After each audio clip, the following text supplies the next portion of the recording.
সহযোগিতা করবেন। কেন করবেন? ওই যে গানের গুরু রশিদ সরকার, ওনার একটা মেয়ে ছিল, আমি শেষ করে দিচ্ছি। ওনার একটা মেয়ে ছিল, মেয়েটা সুন্দরী ছিল। একদিন গোসল করতে গেছে, একটা যুবক একটা পাথর আঘাত করছে, নিক্ষেপ করছে তার প্রতি, মাথার মধ্যে লাইগা মেয়েটা মারা গেছে। মারা যখন গেছে, এই রশিদ সরকার মামলা করছে। মামলা করলে কি আসামি বাড়িতে থাকতে পারবো?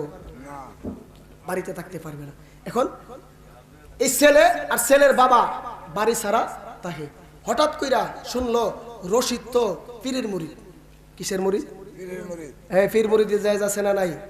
ওমাইয়ুদিলিল ফালাম তাজিদ লাহু ওয়ালিয়াম মুরশিদা ইন্নাল্লাযীনা ইউবায়ুনাকা ইন্নামা ইউবায়ুনাল্লাহ ইয়াদুল্লাহি ফাওকা আইদিহিম। জোরে কন্না সুবহানাল্লাহ।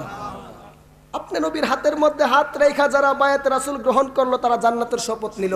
তো চিন্তা করলো তারা তো পীরের মুরিদ। গোপনে গোপনে তুলা চান্দের দরবারে গিয়া বলে,